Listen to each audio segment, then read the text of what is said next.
So here we are, game number 1 of this best of 3. A quarterfinal of WCS EU qualifier number 2. A qualifier number 1 for season 2 of 2014. The one that matters. The game that is all important. Because win this, you're in season 2 of Challenger League EU. Lose this, you have to requalify later in the week. Spawning in the top right hand position of Overgrowth. Representing Team Liquid, we have MaNa. And his opponent down to the lower left. Representing Rockcat, Dimaga. So, this is gonna be some very, very fun times. So much on the line. A spot in WCS EU Challenger League is your portal, potentially, through to WCS EU Premier. It's where all the money lies, it's where all the WCS points lie. And this is what every player really wants to be at, and wants to be in. They've battled through a lot of worthy foes so far this evening. Both of these two have been playing for about 4.5 hours already to get here. It's a big bracket, it was about 190 people. And so, getting this far is no easy achievement. Both have gone through some very talented people. And as such, getting to this mark and not qualifying is stressful. Because you've got to do it all again tomorrow, Wednesday, Thursday. Not what you want to have to do. But if you get through, you're in a really good point. Because if you get through in the first qualifier, you've got a week to practice until Challenger League. You've got the confidence that you can through probably the toughest bracket. And finally, you can chill. You don't have any more stress coming through. Quick scout coming down from MaNa now, who did open with a nice early Nexus. It was actually a Nexus first coming down there from MaNa. Dimaga, on the other hand, he opened pool first into that hatchery. And he's going to get his third blocked a little bit now by this sneaky probe. Because sneaky probe is going to be annoying. He doesn't want a third base to come down. However, 2 lings will be more than enough to deter him to try and stop. So the reason we see Dimaga taking a really early third base just before the 4-minute mark is because his Overlord saw it was a Nexus first, and so he knows that, okay, I need to be making sure that I keep up economically.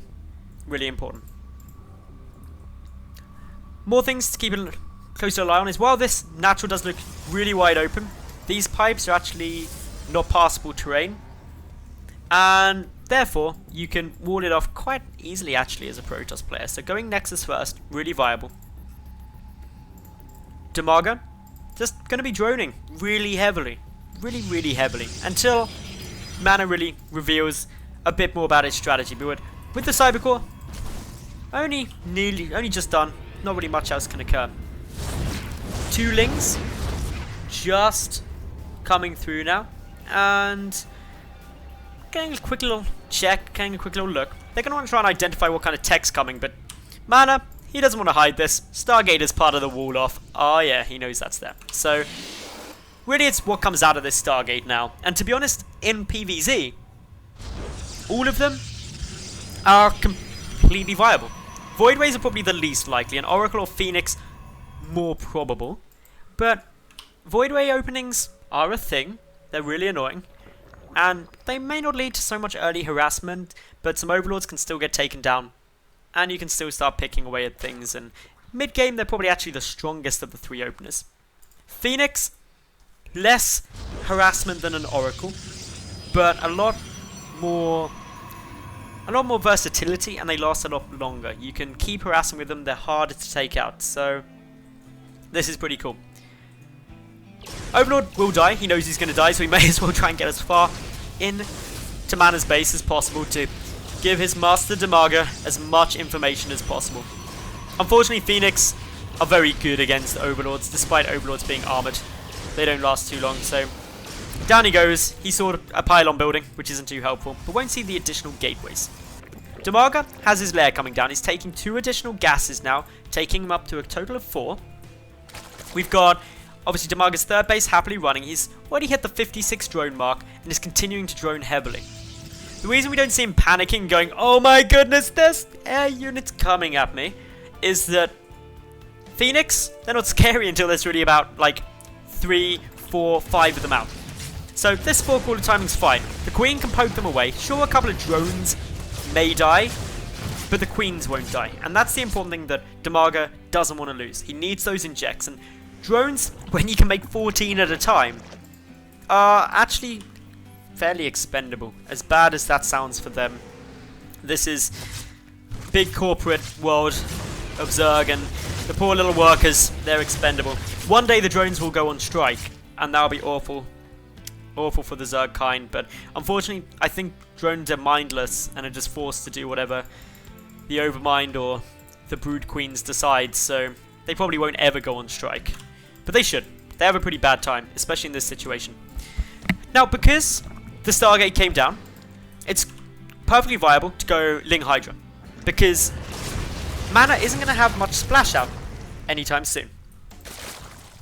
Phoenix pulling back, 4 of them now can take out a Queen. 5 easily can if the Queen is too far away from the defensive Spore Crawlers.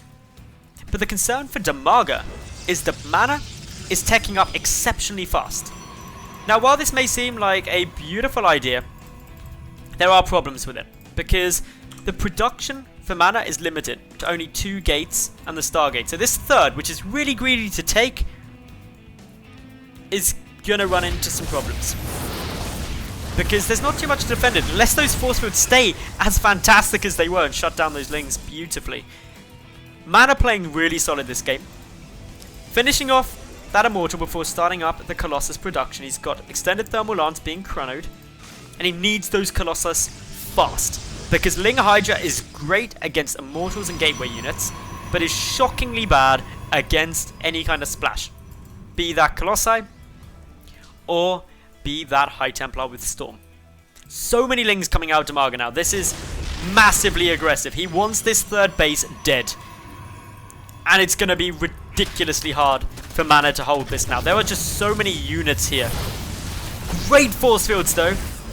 Zoning out so much of this force, but still, the Hydra's going to start working away at that cannon. The Colossus are just about to pop out, but it's a long way off. In come Lings from the flank, adding into the surround. The sentry energy pretty low, so the force field's not stopping everything. MaNa about to lose a lot of forces here. The Nexus not being focused, and with the Colossus coming in, these Hydras and Lings need to be very careful. The Ling's going straight for that Colossus, and without support, while it dishes out great damage, it can't take too much. So there's a risk of dying, but MaNa just holding on. That Colossus with 35 HP. Ridiculously close. Out it goes. No third base takedown though, and that is what Dimaga was looking for. Dimaga is nearly saturated all 3 bases, needs like 3 more drones to do that. But he's 3 bases up against 3 bases, and that is in by no way perfect. So what we need to see now, coming down from Dimaga, is either a 4th base or another attempt to break that 3rd. And to be fair, breaking the 3rd shouldn't be too hard now, because the Mothership Core's only got energy for 1 more Photon Overcharge. Most of the Gateway units were killed, but more importantly, Dimaga has got a good number of Corruptors out, and they serve 2 beautiful purposes. Number 1, they can take out the Phoenix. Number 2, they can take out the Colossi. They're the 2 scary things. The Void Rays coming through will help. They're a long way off from being done. Dimaga gearing up to move in again. These Corruptors just running through. There's only 3 Stalkers. That is not an adequate number of Stalkers to deal with 12 Corruptors who are just like charging after this Colossus. This poor Colossus is seeing his life flash before his eyes momentarily, but he dies way too fast. Photon Overcharge triggered as well, so that blows another 100 of the Mothership Core's energy. Stalker's trying to scare this off now. There's a lot of Lings here. They've only got the Carapace upgrade though. In come the Corruptors now. They're going to be able to take down that Mothership Core before starting to get to work on the Phoenix. The Lings though are battling up against so many Zealots. And those Zealots are 1-1. So they don't take much of a beating, but they still take 3 shots to kill the Lings with +1 Carapace. All of the Corruptors, though, now getting taken down, and this is looking beautiful for MaNa, who's just played such a splendid game so far. In terms of resources lost, Dimaga losing nearly double that of MaNa, and MaNa's economy is now actually better than Dimaga's, up at 69 compared to 59 workers of the Zerg. This is looking very good for the Liquid player. And Dimaga is going to be struggling to try and find a way to actually break this game now. He needs more drones, but the trouble he has is if he drones more, his army's going to be lacking, and he knows that MaNa's sitting there with quite a scary force, waiting patiently to come a knocking and come a killing.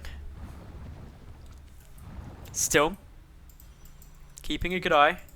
MaNa not wanting to risk engaging yet. He wants to not fake the pressure, but he wants to put the chance of pressure on the table, because then Dimaga, he has to produce units. So MaNa wants Dimaga to produce cheap, lower tier units as kind of an emergency response to his force, as opposed to going to push, because if he pushes into that, there's a chance he can lose. But if he bides his time and knows that he's hurt the Zerg economy, he can actually just sit back, get a great army, get great upgrades, and get everything that he needs to win in the later game. Whereas Dimaga will be struggling the longer this game goes on, due to be down 10 drones. No sign yet of a fourth base, though. That fourth base is going to be really important for MaNa, unless he wants to end out this game soon, because Dimaga is still a base up. And he's got a good Corruptor flock now, he's got a good amount on the ground, but MaNa is keeping such a close eye on all of this. He's got the Observer Vision, really just saying everything that is there. The Voidway count is only a 2, but there's the 31 Stalkers that are going to help a lot. If Dimaga loses this fourth base, there is going to be a lot of problems. And he probably is going to lose it now. It's definitely going to go down, but has Dimaga got an edge? He's able to flank this army with a small number of units. The Corruptors are going to try and take out those Colossi. No mass recall. The Mothership Core just going in with this. Time Warp down on a lot of the units at the back. The Voidway trying to work through the Corruptors. Now the Corruptors are gone, though. They get some great corruptions down on the Stalkers. So the Colossi have died. The Voidways have died. But it's up to the ground army. Is there enough? The Corruptors aiding with that extra damage against these Protoss units, but the Blink Micro coming out from MaNa is solid.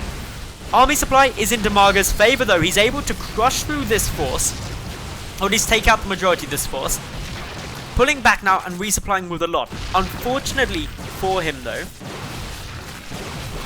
we're sitting here and the Corruptors are now basically wasted supply until more Colossi come out, or more Voidways come out, because they can't attack ground. They can't really do anything too much. So, keeping a good